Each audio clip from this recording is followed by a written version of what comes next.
Yesterday, we rolled our sleeves up and we dug straight into teaching and learning. And there was this feeling I was just telling Ruth and Laura. I was just telling you about when Dame Alison spoke to us and we were all drinking it up because we just felt so seen. Yeah? And there's this sense, and Lucy and I have been on this journey for a very long time, of letting tutors feel more seen by mainstream education, about celebrating our place in mainstream education. And so this day is going to be going deeper into that.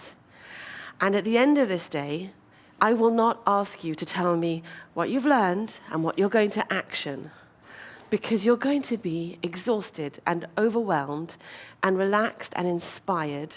And in 3 weeks, it's going to percolate, and then something will sprout.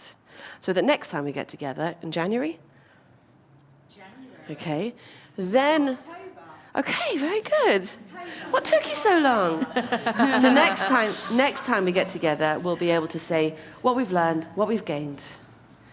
I haven't welcomed our friends online. Good morning. Good morning. Turn around and say good morning. Good morning. I said... What? Is that a backwards wave? Okay. There's always one. There's always one, and it's always Arthur. I might pick on you today because you're the bloke. Feel free. Okay, fine. I'll give it as good as I get. So. Oh no, I might not pick on you then. So good morning. So what we're going to do today is we're going to have 2 panels.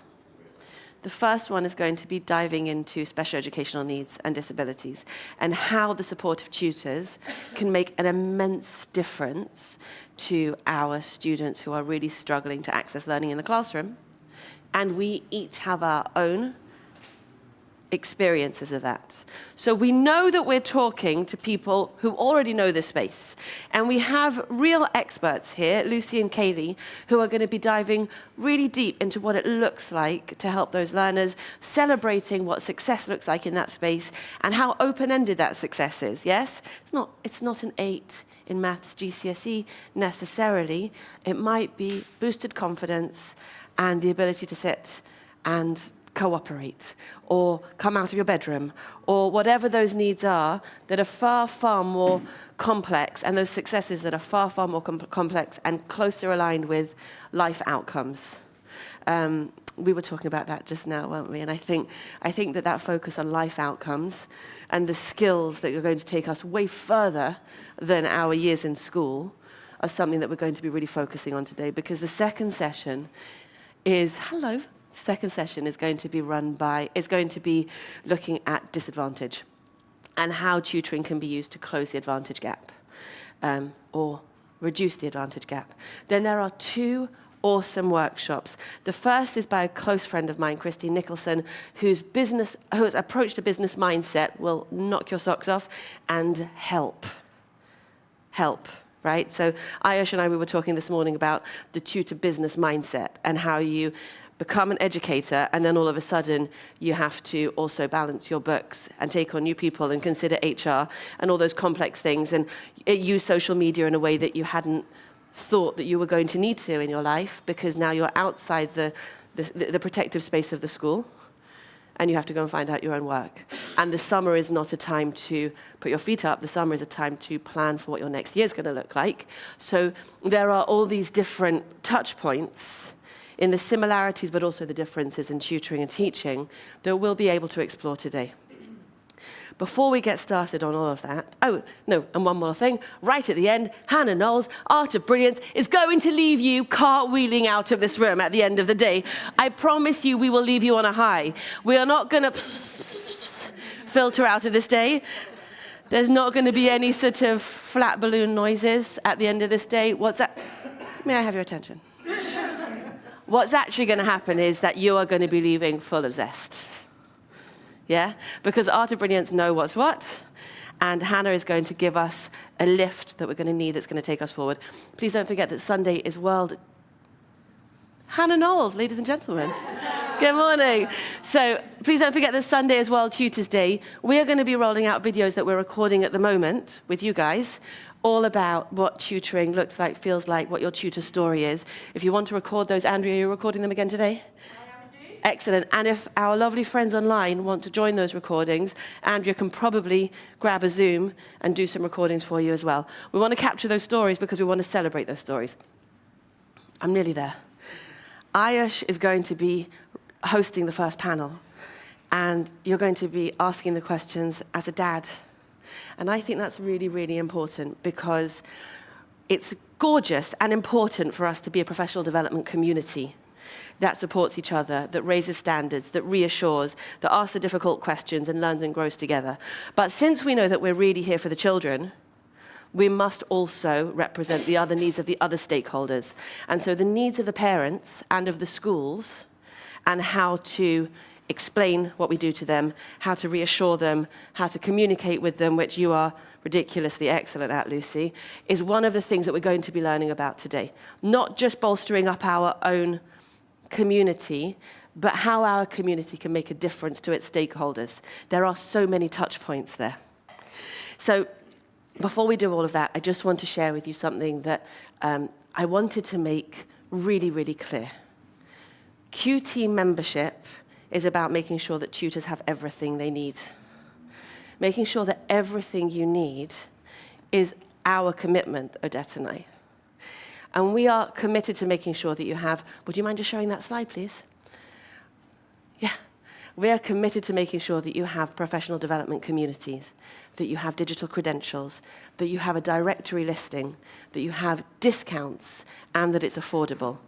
Because it's all about leading this change together. By bringing us together and being proactive about what excellence in tutoring looks like, we make the difference. So making sure you have everything you need and you can access it at an affordable price is what we're committed to. And the ways of working with us, oh, I've got a clicker. The ways of working with us are membership. So if you're a tutor or a tutor business, you should be a QT member. Because by being a QT member, you are leading expectation. You're showing parents what to look for. If you're not a tutor, but you're a person who supports tutors, then you may want to be a QT partner. So Pencil Spaces, Chartered College, these are QT partners. And what they do is they extend their resources and make them available to tutors in the same way that they would to teachers. You can accredit your course. So many of us here in this room jolly well know how to write an awesome course. And what we want to do is use our systems to help you to extend your reach. And that could be through accreditation. And we have a lovely accreditation process that looks at how curious, reflective, and... I was setting that up. Give them a second. And generous, the learning is that you're creating. So we know what we're looking for in a course, and we want to bring excellent courses to each other, yeah? And then an affiliate. So if you want to benefit by encouraging other people to make use of our courses, there is an affiliate system that we can set up with a code. It's really simple. Hannah knows what she's doing with the codes and the links and the plugins, and she loves it. And then coaching and quality assurance. We would be happy to support you in your business development, in your leadership development, in your systems development. We have people on our team who would be happy to come and have a look and help you at what you do. And there's people in this room who have already made use of those opportunities, and it's made a real difference to the way they run their businesses. So, on that note, thank you, welcome. My lovely panelists, would you be happy to come and join us? And don't fall off the stools. I'm going to sit here so that I... Thank you, darling. Kayleigh, have a seat. Is Rachel also trying? Rachel! I'm so sorry, I didn't... I need this. I need it. Yeah. Oh. Perfect. Oh my So I gosh. can use them for social. My feet Yeah. don't touch. If my feet do not I'm touch so my feet. sorry you weren't in my sight line, so I didn't no, say your that's all name. right. No problemo. Who doesn't have a glass and wants one? Could I have a glass, please? I can't get off the stool. Thank you. I'm too far away. I'm here for the day now. to drink it anyway. I can pass. The cameras at the store. They're really twisting. You come and sit on the stool I'm then. on a roller coaster. Thank you. I might have Did to actually, I come did on, my get glass darling. already. Thank you so much. Okay, lovely people. Well, good morning, everyone. Yes. It is such a pleasure to have this opportunity to be with all of you and to have an August panel of experts to discuss such an important and exciting topic. You know, when I was given the opportunity to host a panel, and this is the panel I want to be on, these are the people I want to get to chat with. So again, thank you for being here and sharing your deep, deep expertise with us. We at Pencil Spaces have made a real commitment to spend the next 12 months of our product roadmap exclusively heavily focused on improving accessibility, to improving the ways in which the barriers to learning that exist can be navigated. But, you know, we're not experts in this space. As a dad, I get, front row seats to my child. I observe him learn. I observe many other little people learn and grow. But, I don't have the special lens that you have developed over the years and with your domain expertise. So educate us, please. What are these barriers that we're talking about? Kayleigh, starting with you. So I think I mentioned to you earlier, we had a little pre-brief earlier, and I said there's kind of two ways you can come at that. It's the barriers that prevent the individual child from learning, or it's the society that puts the barriers up that stops or reduces the opportunity to learn. And it's so wide-reaching. There's so many different answers to that question, which is a shame because, I'd love to say, right, this is the pinpoint, this is what we need to do, and that will solve the problem. But actually, I know from experience that it's on an individual basis, and you have to work individually with that child, with that family, with the school, with the wider community to encourage and to promote learning for that one individual child.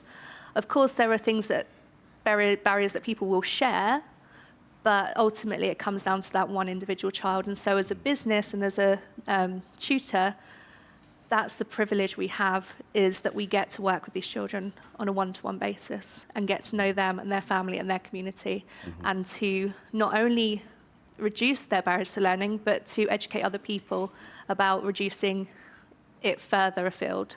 Right. I really love the case-by-case individualized approach, because every person is clearly unique, and bringing that lens, that's what I love about tutoring, period, right? It's so individualized and really understands, and I think in areas like this that really shines. Lucy, what are your thoughts? Yeah, I think following on from what Kayleigh said, there's loads of people here that know how to pedagogically support, the SEND needs that we see that create these barriers. But I think probably my area of expertise that can sort of also feed into this is the understanding about finance. So it's all very well that you've got a great educator who is really experienced with working on personalising learning, but if they've got a class of 30 and they've got, or 33 or 30 more than that now, and they don't understand that when a child stops being able to come to school, how can they help them? So I think what I work with is how we can empower the schools to understand how they can approach the local authority for funding to support those students, because I think that's the big issue that we see for so many students. They're left in this educational limbo, all because the school doesn't understand how to, and I'm not pointing fingers at the school here, they haven't been provided with the information. So that's my role, sort of not as a tutor anymore supporting these students, but as a sort of business leader that focuses on making sure that the schools, making sure that parents understand how they can help the schools to approach, to get the funding, and that I think is a big barrier that we're seeing at the moment. Got it. Thank you. Rachel. So I am the parent of a child with a disability. So on the SEND side, just to sort of follow on from Lucy's point before we come back to your question, I think funding is really difficult, and I think things like organising and getting EHCP plans improved and all of those things, I have lived experience of that. It is tricky. But in terms of your question, I think the way that I approach barriers to learning, or helping students remove barriers to learning, is sort of to work on 3 pillars. So I'm an academic coach, so I don't look at and work on content or subject-specific things. What I work on is domain general skills. And the 3 pillars that I work on are skills, will, and belief. So I think at the core of what And Kayleigh, you're absolutely right. It's so diverse what different students have in terms of their problem. But at the core of what I see that happens quite a lot is just this lack of engagement with education and this feeling that education is being done to you by either the parents or the school. And so in terms of belief, we really think about what are our beliefs about education? What are my beliefs about myself, my ability, my intelligence? What are my goals? Not my parents' goals, not my teachers' goals, not anyone else's goals. What do I want to achieve in life? And then thinking about how can I use school and the support of education to help me get to where I want to be. So really trying to help students to sort of be individual. And I think the other big barrier to learning, I think when we think about beliefs and we think about the words we tell ourselves and the pictures we paint in our heads, that can really, if our self-talk is really poor and we think we can't do it, or we think there's no point in trying, or we think that failure or getting things wrong is something to be ashamed of, it's very difficult to make progress. So I do a lot of work with students on beliefs, and then we think about skills. So within skills, we're looking at things like evidence-based study skills. How can I get a return on my time investment? So a lot of students are spending their time on the wrong things that are just not going to help them progress. So we look at evidence-based study skills, study planning, how to understand a syllabus, a curriculum.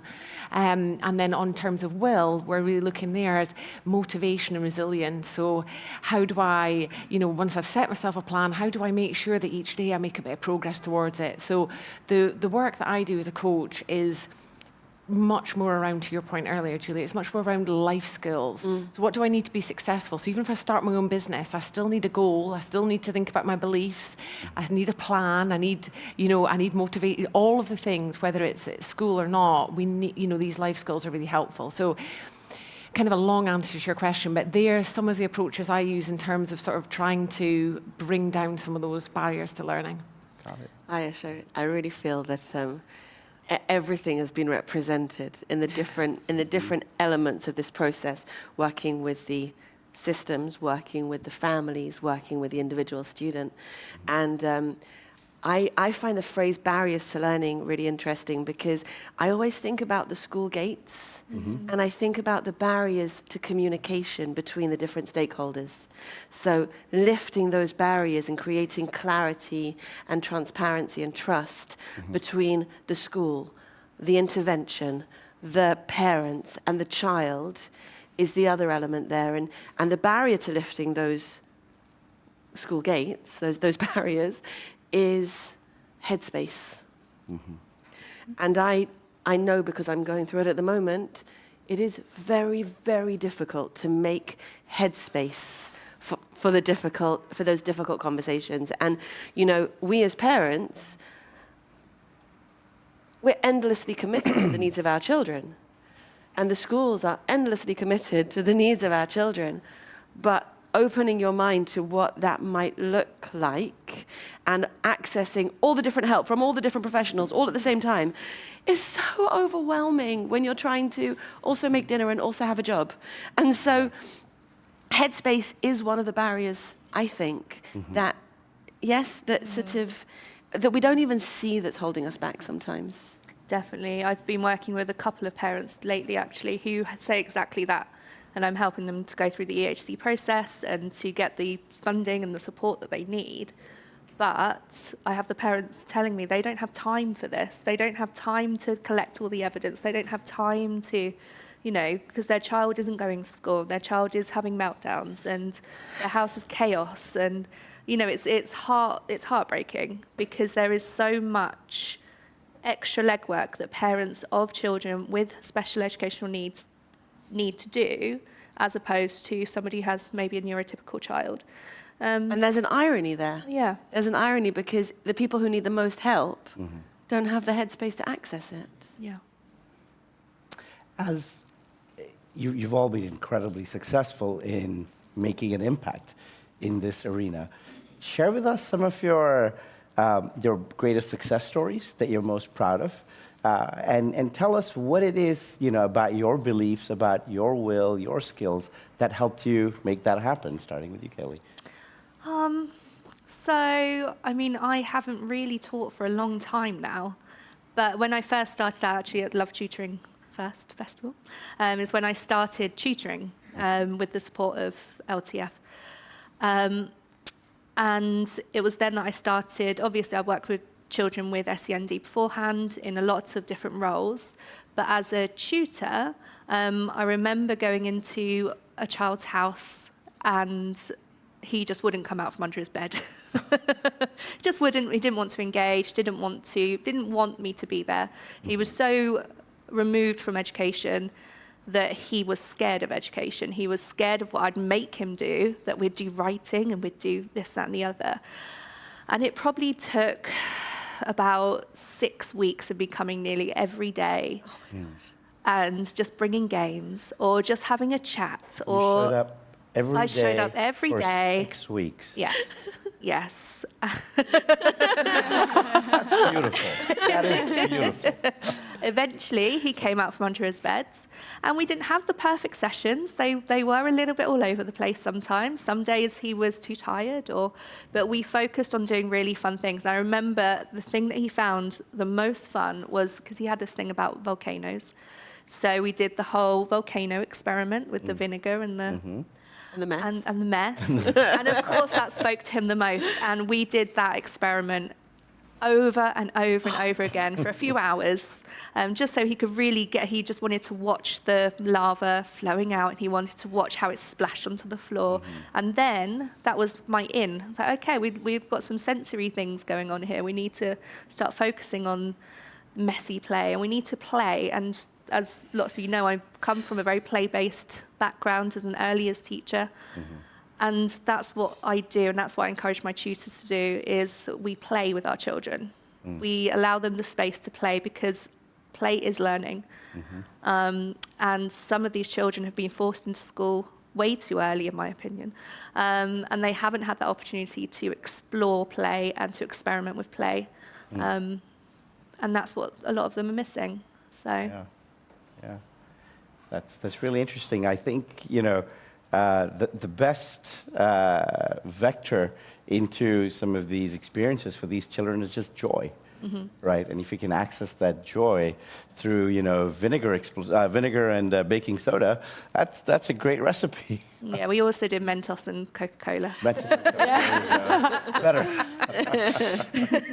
No, we were sitting at dinner last night, and your little one, he's 6 years old, and he didn't stop playing the whole time. And he didn't have the screen. He didn't have a screen in front of him. He had Post-its from Kirsten's handbag, and he had a serviette, and he had a pencil, and he was busy. And he couldn't make us the great big structure because he needed colors for that, and he needed some straws and some tape that he had at home, so he'd make that for us later. And he was so involved in this whole, he was so involved. He was so engaged. And that's what we're looking for. And that's what we struggle to see. And that's the outcome that we're really seeking. I mean, for me, so there's 359,000 children who have got EHCPs in England, and there's 1.1 million children on SEN support.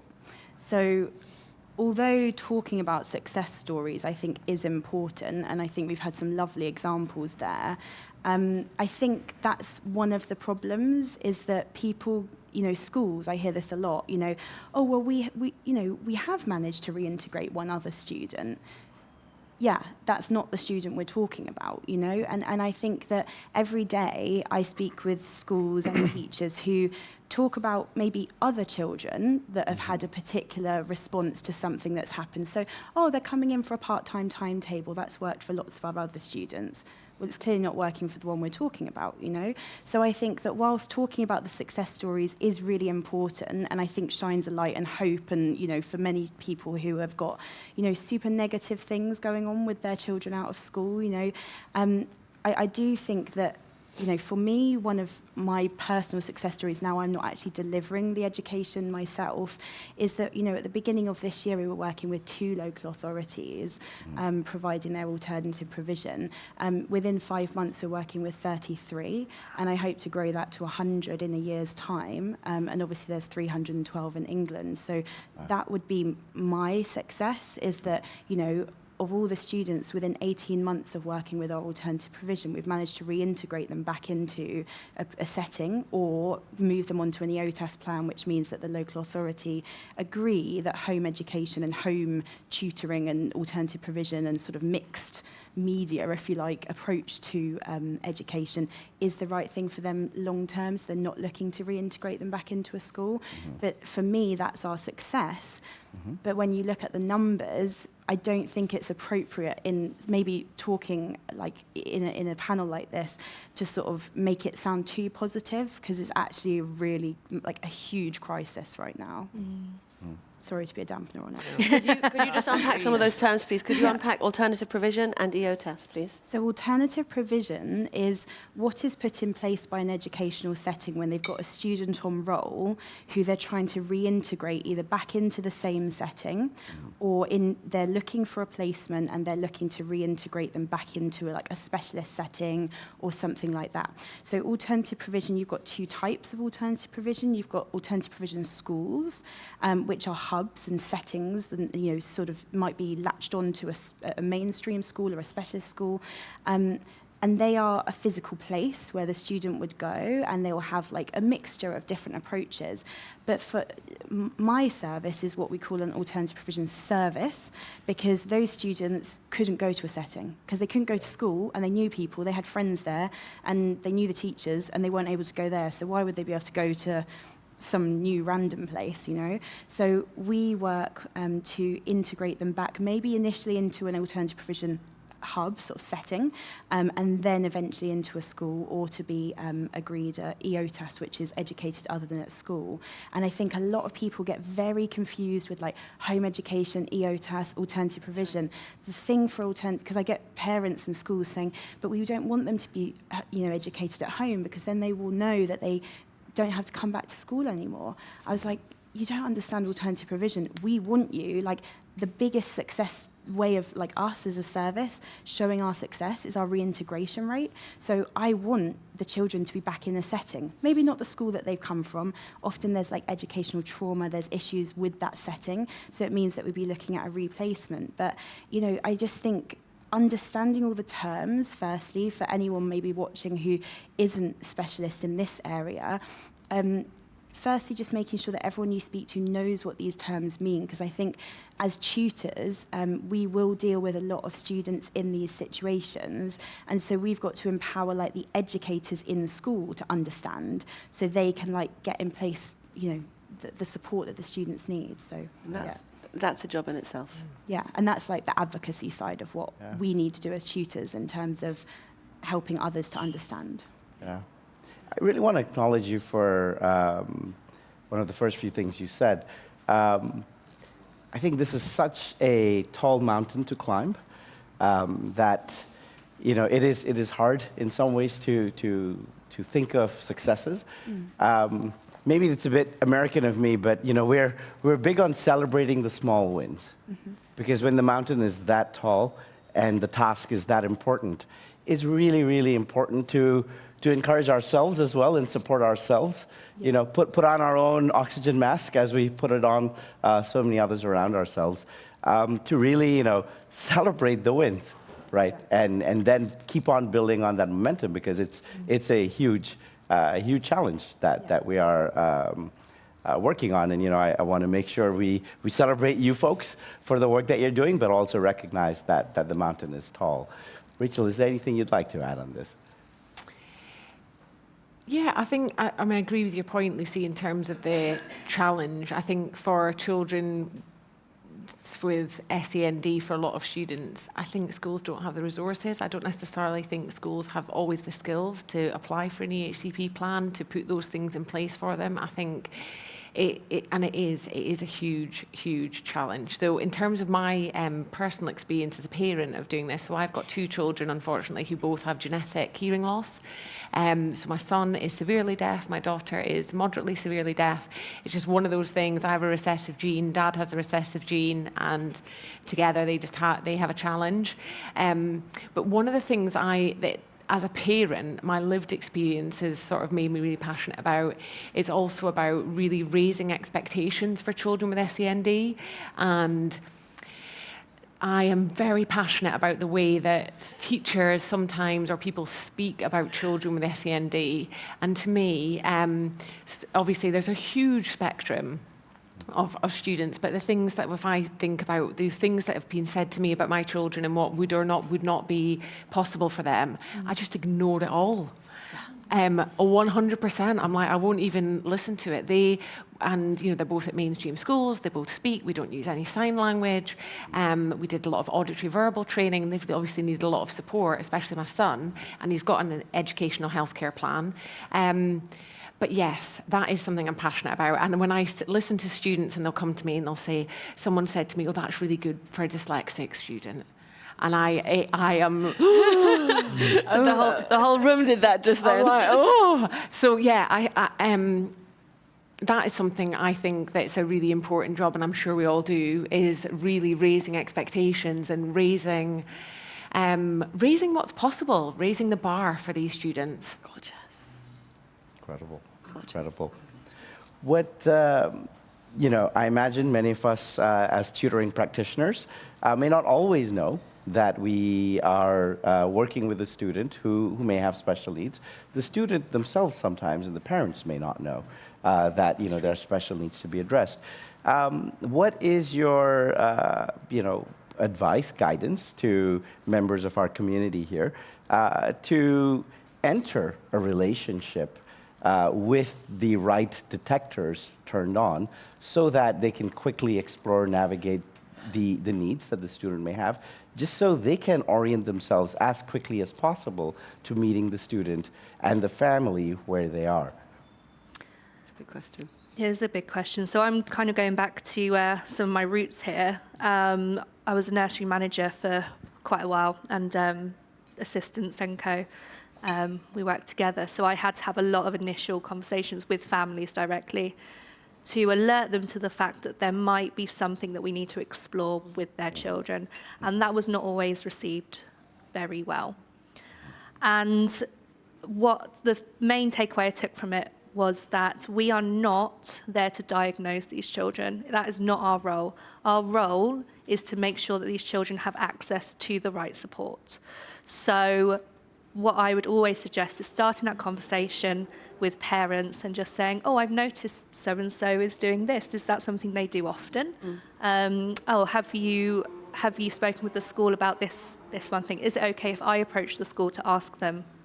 And it's not going in and saying, I think your child is autistic. I think this, that, and the other. That's not the way to cultivate that relationship.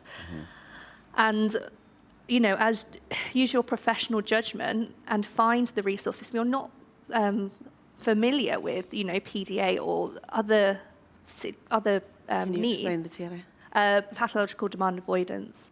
So it's usually subset with autism, and it's the anxiety behind presenting, or it's the anxiety behind being asked to do something that we might deem as really simple, like go and pick that pen up. But actually the anxiety behind that is too much for a child to bear, and it will usually result in a meltdown or complete apathy for what's going on around you. But that's, that I've learned that through my own research because I've experienced children with this condition. So as a professional, when you're trying to support these children, it's about doing your research, for one. It's about having those difficult conversations, but in a way that's going to acknowledge the parents. Often, when you approach a parent and say, oh, I've noticed this about your child, very often they say, yes, do you think it could be? Because most of the time, parents are very, very on top of what's going on with their children. From my experience, obviously, you do have one or two parents that are absolutely in denial. And then in that case, it's really, really difficult, but you have to make those professional judgments and whether that is the right family for you if they're putting barriers to their own children's learning. You have to make those difficult choices sometimes. But yeah, that would be my advice is every child can at times be challenging. As a parent, I can... Well, we don't know what you mean. I'm sure we can all agree. So I just wanted to put a nuance for all of us here. What is... At what point do you say, hey, you know what? This was not just, a bad day, right? But there's a pattern here. that may be worth studying? At what point do you, I'm just curious to understand if you have if you could put a finer point on that for us, and some of us interact with our children online, which again, filters out a lot of the signal at times, right? Any insight that you could offer there? Do you mean in terms of the tutor observing the child and observing those? Yeah, so my advice would be possibly keeping a log of things so that you can really see if there's I'm a really big fan of ABC. I always think of it anti-pasty, but it's not. The thing that happens before the behaviour, and then the consequence of the behaviour. Oh, lovely. So I can never remember what the first one is, and it's definitely not antipasta. Antecedent, there we go. So it's what happens before. So if you're seeing a child that is, I don't know, walking out of a so that's quite extreme. You probably won't see that straight away. But a child who maybe is diverting your attention, trying to avoid a certain task, and they're avoiding the same tasks at the same times every time, then you can start seeing those patterns building up. And then you've got something tangible to work with, and you can actually start putting something in place for that. So I've noticed that at this point in the session, when I've asked them to do some writing, they're not responding well to that. So how can I work around that? Interesting. Because, for me, in addition to working on pencil spaces, I tutor regularly. And I have a child whom I teach who just loves to alt-tab to YouTube. At one point, I was just thinking, gee, this child clearly does not like mathematics. And that is my job, is to work towards changing that level of interest. But, this happened enough that we weren't sure what is going on. And, the parent thought, well, maybe I'm not engaging the child well enough. And we kept going back and forth on this. And it remains an unsolved challenge, at least in our interaction. Everybody in the room has got solutions in their mind for you right now. Yeah. I'm guaranteed. Right? have you thought about? But what if it? Yeah. What are some solutions for a novice tutor? I think that's a really interesting one, because a learner has very personalized ways. I could say to you, oh, try this, but that's my style. And I would just say that everyone needs to work on, and the fact that you're questioning it already, I think that whole reflection piece is so important. As a reflective tutor, you're reflecting on, okay, that didn't work as well, or I'm not getting that engagement, and I think that's so important. That comes from teachers, that comes from all educators, who are really want to be the best for the child. I think that's so important. So I think the fact that everyone is just reflecting on that would be the first thing that I would always say. And then going out and speaking to maybe other expert maths tutors who specialise in SEN, and saying, hey, have you got any good resources for this? And for that, you need to be part of a community. Yeah, and because you have to have 10 trusted math tutors available to you. And talk to the child. What actually were you watching on YouTube? Because I wonder if there's a way that I could actually find some maths in that, We just started watching the videos together, actually, and bonded over it. And maybe, and then you can use it as a distraction task and say, okay, we're going to do something, you're going to learn something new that school want you to learn, and then we're going to see if you can retain it, because we're going to do a little distraction task, we're going to watch your little YouTube video, then we're going to come back and see if you can remember it afterwards, if it's something that's just knowledge gaining, Yeah. But I think having that conversation with them, you're not meant to be the one that has the answers. And I think if you show that to the students, I think they warm to you, they realise that you're not just a top-down teacher, you're more of a facilitator or a guide, rather than, I know the knowledge, you have to get the knowledge from me, and if you don't get it from me, you failed, and I'm going to give you a grade on that. Absolutely, yeah. What I love about that distraction task idea was you didn't say you can watch it as a reward afterwards. You can say, I will build this into the learning process. I'm not a big fan of reward. That we won't. That's a whole panel. It's an important. We don't have time. But yeah, can we have that panel next week, please? I loved Rachel, what you were talking about, skill, will, and belief. Talk to us a little about that as it applies to the tutor themselves. What skill, will, and belief should we nurture and develop within ourselves as we work with these very diverse pools of students? Wow, good question. I try. You're making me think. So the place I would always start would be with beliefs. So I think one quite helpful exercise to do can almost be if you sort of think of like a quadrant, and then in the top right you'd have like, what are your goals? So what do you want to achieve as a tutor? Why are you here? What are all the reasons that, you know, what do you want for your business? What do you want for yourself? And maybe think about, say, the next 12 months, the next 3 months, the next 5 years. Just sort of headlines. Where are you going? What might they be? And that might take a while to sort of make those more concrete and to sort of make them time bound and sort of have numbers on them. But just broadly, where do you want to go in terms of your goals? I think another thing that can be useful to think about is then, why do you want the goals? What are all the reasons why? What's going to help you keep going when it's going to be hard? Because it's going to be hard, right? If you set good goals, ambitious goals, which I would always encourage everyone to do, it's going to be hard. So what are all your whys? Why do you want to do that? And that sometimes makes you go back to your goal and think about, is it the right thing? So that would be sort of my second quadrant. And then in the third quadrant, I'd think about, what are the habits and behaviours I need to achieve my goals? So what do I need to start doing? What do I need to continue doing? And really importantly, and I think this is the big one for me, take my own advice as I say this, what do I need to stop doing? Because I think we're so busy and there's so many shiny new things. So actually, what am I going to deliberately choose not to do?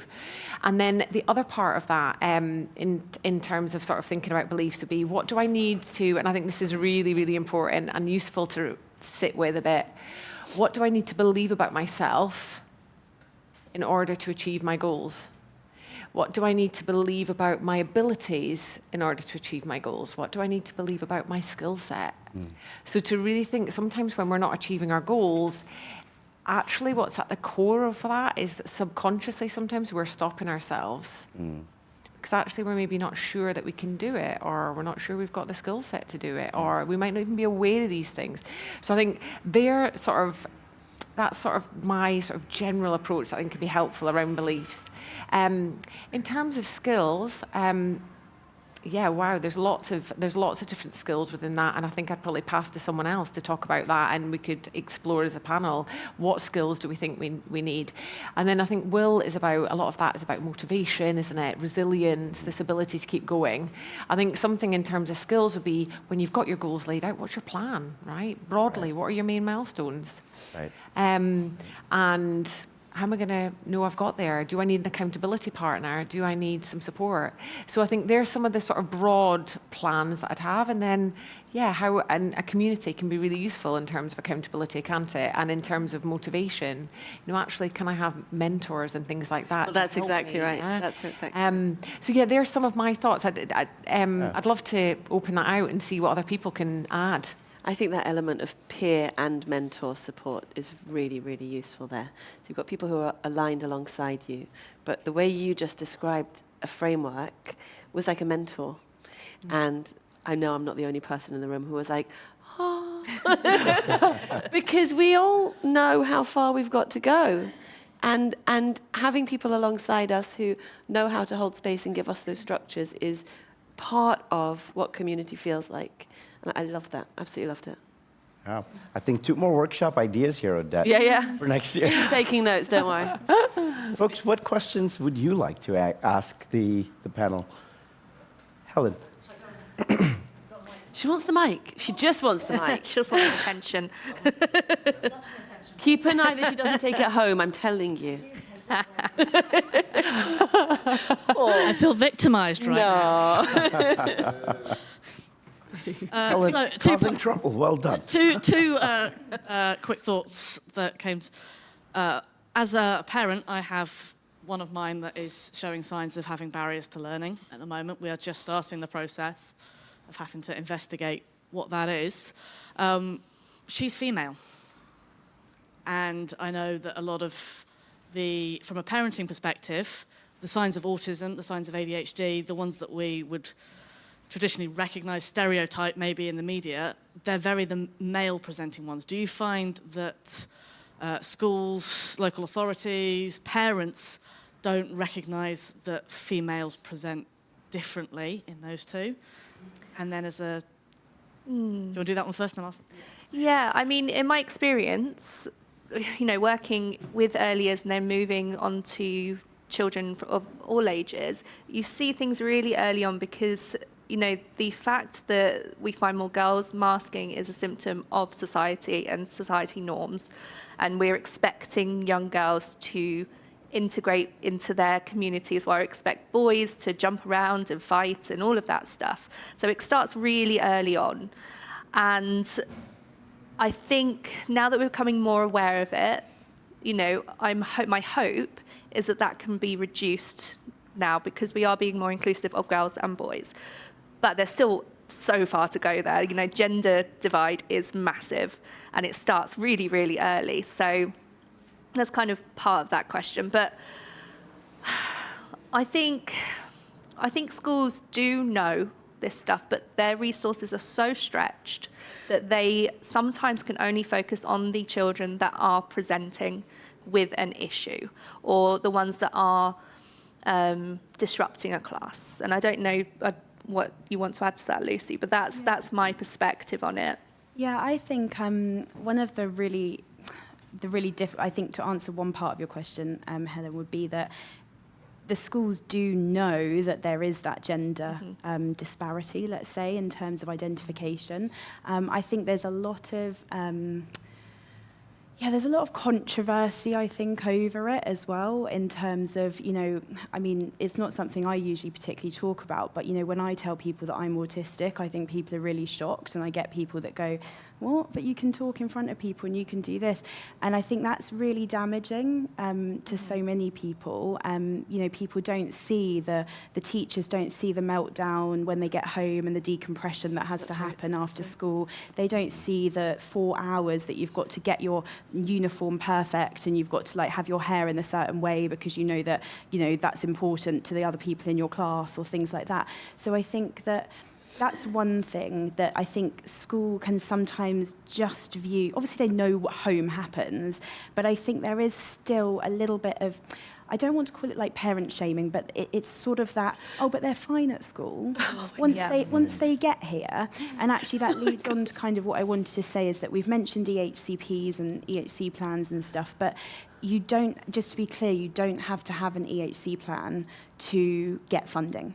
If your children becomes one of the students that has emotional-based school non-attendance, which is what some people call school refusal, the reason we use EBSA instead of school refusal, and that's my own journey, I've changed that as well, is that it takes the onus off the child. It's not their fault that they're not going to school. And linking back to PDA, that demand, it's not just about being given a verbal demand. It's about, right now, I've got to have this on my head. I've got to sit here on this chair. You guys are looking at me. The expectation is I sit here for an hour. That's a demand. It's not a verbal one, but it's, that's something that is just. Then if someone asks me, could you just do this? That might be the thing that triggers the anxiety response. And then the school are like, but you just were asked to pick up a pencil. But it's like that bucking bronco game, you just never know which little last thing is going to make it combust, if you like. So I think that understanding that you don't have to always, as a parent, to sort of go back to what you were saying, Helen, you don't have to think, we don't have any HCP plans, so we're not going to be able to get any help here. You can. And so understanding how you keep those records yourself as a parent, which is what Kayleigh was saying about, a tutor, you keep records. But as a parent, if you start spotting things, get up a Word document and just start writing things in. Because the amount of times I speak to parents when we're then going back over communication with, could you tell me, what did the school say about this? When I ring up parents for advocacy calls, I literally just spurt out 100 questions. If they'd had that in a document, that would have been so much easier. I wouldn't have had to ask all those questions and talking about the sort of spoons and, having the mental capacity as a parent to have those conversations. If you've just got a document that one thing is on, you can just ping it out to anybody that needs to know, and then you don't have to kind of repeat the story again. I feel there's so much repetition. There's so much you're new to this. You're a new caseworker. I mean, let's not even talk about caseworker, retention rates in the local authorities. I mean, it's ridiculous, So I've got one student, he's had 12 caseworkers since January. Wow. Like, so how can anyone get a real view on his case? His mum has a document that it's all in, you know? So I think as a parent, I would say that would be a real, and as a tutor as well, you've got to empower the parents to just start that document now. That's helpful. Because it comes back to what Julie was saying about headspace. Because parents working, child having issues, and you actually have to deal with the child meltdown, getting them sorted at that moment, actually having the headspace to write everything down. Do you think the teachers have also struggling with a bit of headspace because there are so many children now being identified with SEND and other barriers to learning? My child is in a very large class in reception. There are lots of children in there that have needs, maybe more apparent needs in the classroom, the ones that are kicking off or refusing to come in. Do you think they can get, teachers in the classroom are getting overwhelmed with managing all of those needs, and then, because just don't want those that are less manifesting at school? I think we all know that that's exactly what's going on out there. And we know that it's a lack of understanding and a lack of expertise in all the different things that teachers magically have to be at the same time. Yeah? All the different specialisms, in addition to teaching and learning, that they are being measured and judged on is exhausting. And then you have this bouncing around of where the expectations lie and where the blame lies and where the judgment lies. But really what we want to all do is take responsibility for helping the child. I wonder what Rachel would say about the mindset of taking notes about your child. For me, that's a massive barrier. At what stage do I stop mummying and start being a secretary, a documenter for these behaviours? I think that's the role of a tutor. Interesting. And parents, and like that's what we all have to do, is empower parents to know that that's a thing that you're going to have to do. That's right. You know, that's right. It's like being a lawyer. Effectively. I think intrinsically, That's a mind shift, isn't it? you know how to do that. I'm just thinking back to my own mum. So I've got two brothers who are autistic.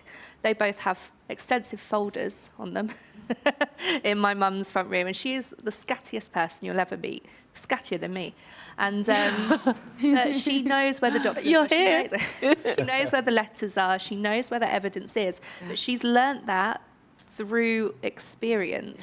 And actually, as a tutor, if we can go to that parent and say, right, this is what you need to start doing, and this will make your life so much easier. It's a really valuable, really valuable piece of advice. Really, really valuable. Thank you for getting us down this line of inquiry also. it's That was an excellent set of questions. Yes, please. I'll try to be as good, Helen. No pressure. My question is from a perspective of an independent tutor. I'm not part of an agency. I'm not part of a big group that I work with every day, and kind of bring it back to the role of tutoring in overcoming barriers. I think it's important that, like, we want to help the students we work with. Like, we all have students who, like, we don't want to say no to work. We want to work with our students. But I think it's important as us as individual tutors to say, do you know what? At this moment, I am not the right person to help your child in this moment. I don't have the skills, the specialties, the expertise. And at the moment, when that situation comes up, I rely on my own personal network. I rely on people I've met, people I've spoken to. Like, I've linked in people on this panel and said, like, oh, I've got this issue, can you help? Like, what can we do as kind of a tutoring community to not just rely on our personal... Mimi, I've got an answer to this one. Please let me, please. Have you seen that there's a QT directory that lists all quality assured tutors? We're going to think we planned this, Julia. QT.directory. So when each of us are now looking for tutors we know, and we know that it can be arbitrary. It can be too easy because these people are active on LinkedIn, so they must be the right... Where's the quality assurance? Yeah? So the QT directory means that at least you know they're safe. There's DBS and there's safeguarding. And then beyond that, we're looking at specialisms, and we're looking at being part of training and being part of a community and being part of the infrastructure that makes tutors safe, skilled and supported, so that you know that when you refer to another parent, it's such an act of trust for you to say, I'm not the right person. My sister called me and she said... You are live on YouTube. Shh. My sister called me. She's probably on the treadmill or something. My sister called me and she said the tutor that I recommended 2 years for her little boy, who has an ADHD diagnosis, just said to her that since he's going into year 7, she's no longer the right tutor for him. And they've had a gorgeous relationship. She called me and she said, I'm not asking you, I'm going on the QT directory to find the best person. She ended up with Gaia. Ah. Yeah? And that was a systems creation. It wasn't a big sister, but it was a big sister sorting out her little sister and all the sisters in a way that is replicable and growable and scalable. And I think for tutoring to actually continue to be robust, it has to be more than ad hoc. Mm-hmm. And I think one other thing as well is that as independent tutors, if you're in an area, so a particular location, or you're an online tutor, something that's important to know that you can do is in every local authority there's something called a local offer.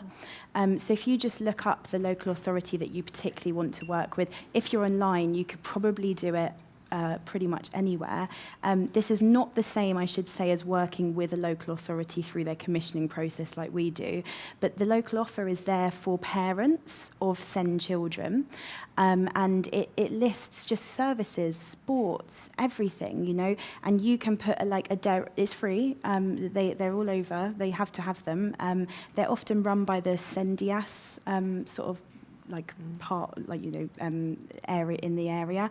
But I think that's a really useful thing for tutors who might be wanting to support more SEND learners, but maybe are wondering how they connect with them. I would say that's really great. We get an awful lot of inquiries from parents through those. That's lovely. That was convenient. I don't really know if it's a question. I'm sitting here, obviously, with my mama bear head on as well, and actually feeling increasingly more emotional as the talk unfolds.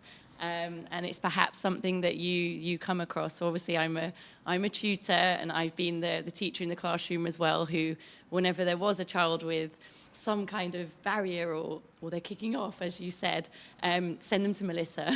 And, okay, and always did my best. Now as a mum, I find myself in a situation that, this is the question part, I don't know if you've come across this.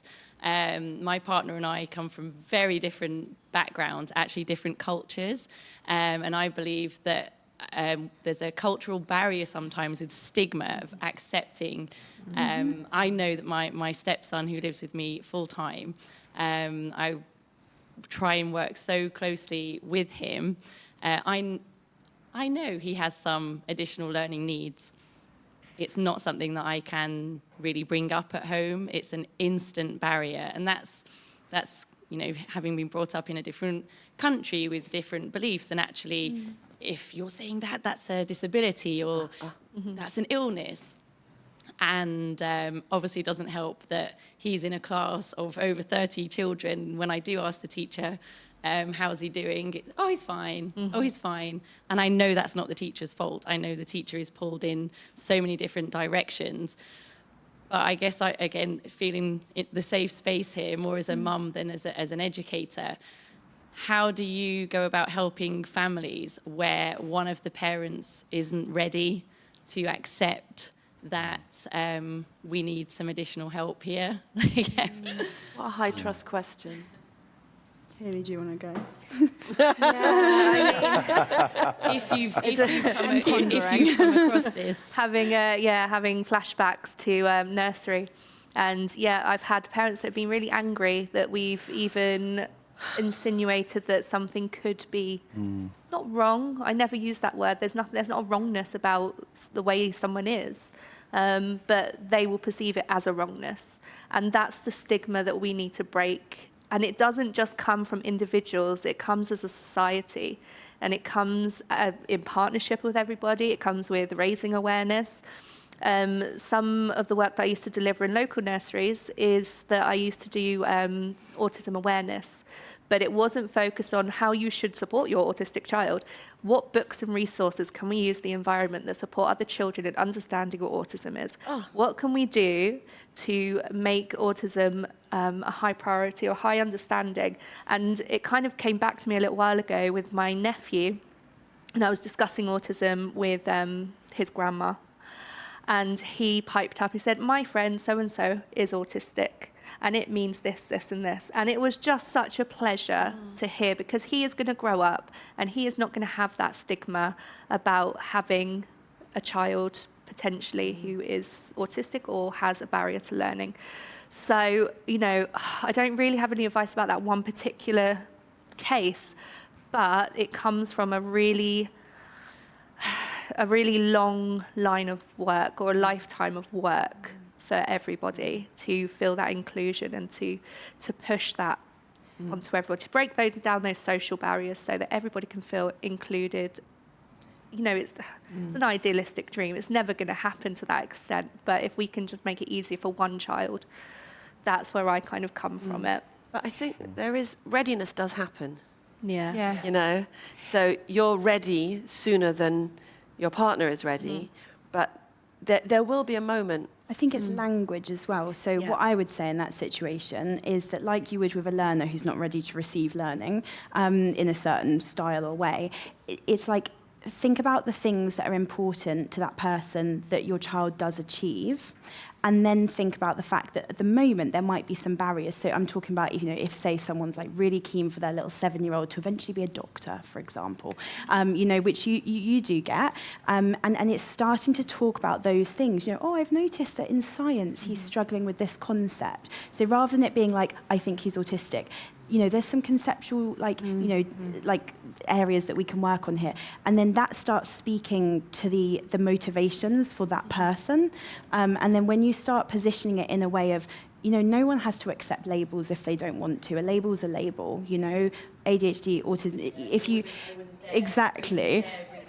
Yeah, so I think, yeah, exactly. So I think working on just slowly beginning to, I guess, work out what the motivations for, you know, this person would be, and then build towards positioning it in a way that then they will come to agreeing, oh, yeah, because I really want them to own their own business and not have to go to university, or I want them to do apprenticeships. Or I know it seems really weird when you've got a really small child, but parents have those dreams for those children, you know, like they envisage things. So I think thinking about it like that, and just remembering that we're all so different, you know, there's all different, you know, profiles of personality types. And, you know, I work with lots of people in finance now, and I have to position my airy-fairy ideas of world domination in education in like numbers, stats, and then I go into like the CEO and I'm like, oh, he's like a yellowy, you know, lovely, wonderful, like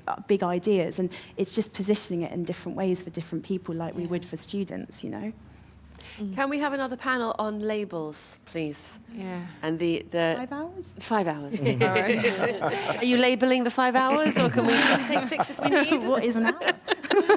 Who decided?